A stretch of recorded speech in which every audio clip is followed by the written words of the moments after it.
On the second day in Botswana, we went to ACAP's Mokobaesi uranium prospect. It's a pre-mining stage. They have approximately 200 million pounds of uranium and it's over a strike length of about 7 kilometres. The guys gave us a really good presentation in their office before taking us out onto site and showing us the lay of the land. They've got a test pit there where they've extracted a lot of material for metallurgical testing. The host rock there was where we saw was the Permian sediments, the Karoo sediments. There was the mineralisation was carnotite, coating, a nodular, the nodules in a calcrete which extended to about 2 or 3 metres below surface, and then we saw the Karoo mudstones. Also, the calcrete was on some lamination planes. The primary mineral, the source of the carnotite at surface is a primary mineralisation about 40 metres underneath the superficial mineralisation. Holy turned off at SEG, that's where we turned off the road, drove to the village of Goshwani down here, and we're just in that little green square. So kind of centre north part of the deposit. I guess one of the things that we always point out when people come down here is the quality of the infrastructure. So good highway, just a couple of kilometres from the deposit. We've got a railway line. Again, we passed over that where the police stopped us. When we get up the top and you look out towards the railway line, you'll see the high voltage power lines. And it's Suruli, which is about 12 k's that way. There's a substation that we've already confirmed they can run power to install power, and transport and everything is not a problem for this site. And as pointed out earlier, the deposit it starts at surface, so you walk around here, you'll pick up bits of calcrete, you'll see carnotite on it. This is the original discovery that was made by Falconbridge, and this is the Saucier radiometric anomaly. And we go in the pit, you'll see all the carnotite, and then below that, it's just layers. It's fairly soft rock, it's easy to mine, and so everything's going for it apart from getting that grade up. So we like to point that out. And really what this tower of power is just to get up there, and there's nothing to see. This is what the whole area is like. There's no wildlife here, there's no settlements. There's a couple of cattle posts in the resource area, but that's it. The main settlements are Gojrani village and Suruli. So from a community perspective, there's not a lot to do to develop this. And it's flat. You'll see when we go up what we do. I point out to the south there's a red and white antenna. That's Suruli, and if you look off to the east in about for 3 or 4 kilometres, that's the extent of the deposit. Pretty much we've defined it up to the railway line where we crossed, or just before then. And in this direction it goes for another 5 or 6 kilometres, and it's still going.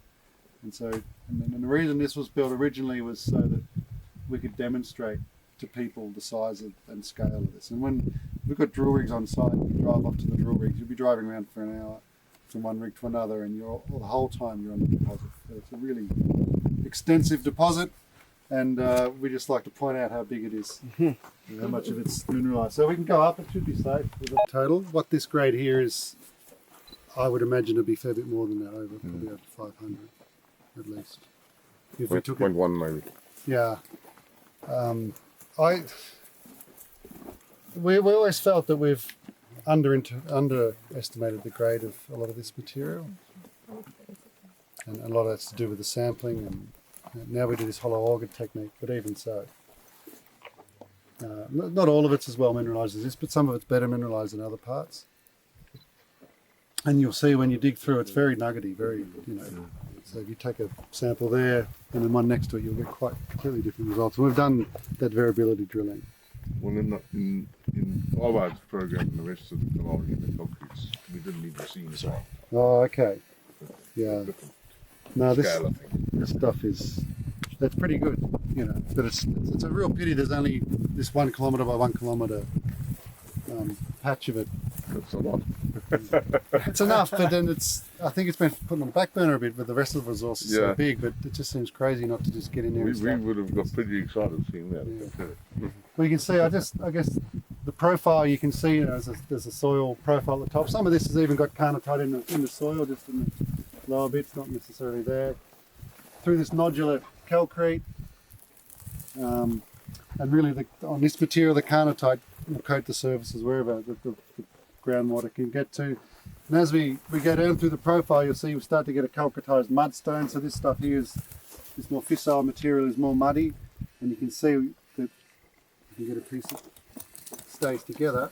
Well, if you look at it there, you can see that the carnotite is coating the fracture surfaces in the mudstone. And this is a bit of a transition zone. As we get deeper down, it's more mudstone dominant, but it's still really quite well mineralized in the mudstone. So at depth, the calcrete is probably up to about 2 meters thick, depending, and the mudstone can go down to about 10, 12 meters. But it's not all mineralized. There's a bit of a barren gap in the middle. Not barren, not economic necessarily.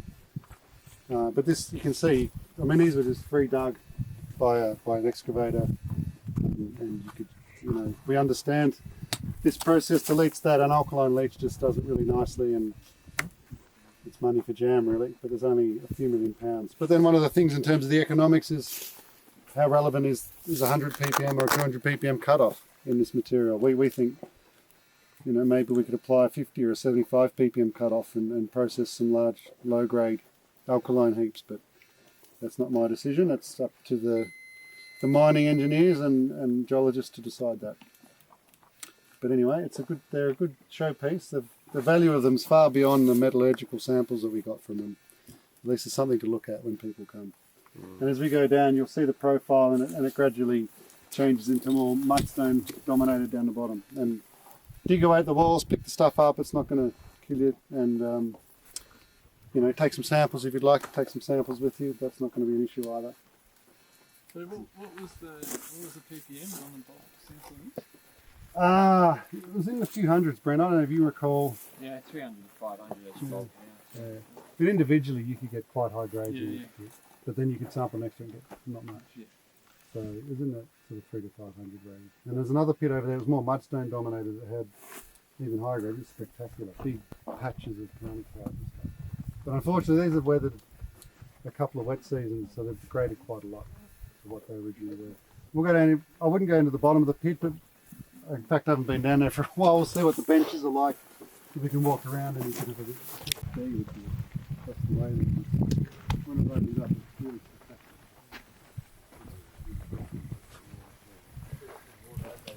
spectacular. The yellow mineral is the uranium vanadium bearing carnotite, and it's you can see it's just coating these calcrete sediments where it's been removed from the post-mineralogy due to the groundwater fluctuations and deposited on these oxidizing rocks. At the end of that, if you have justification, you can extend the ministerial discretion. Something like that. Base of the sequence down there. Does the grain size of the sandstones have anything to do with grades, like higher permeability? Does that factor into anything? Probably in terms of fluid flow, but without a reductant, nothing will actually come out. Didn't Rob Bauer say that, like you were saying before, that these sandstones and whatever actually contain the uranium-bearing minerals, which later are stripped out, and then they would go into these onto the base of these black shales or into the pyritic black shales as well from there. And that's the diagenetic revitalisation.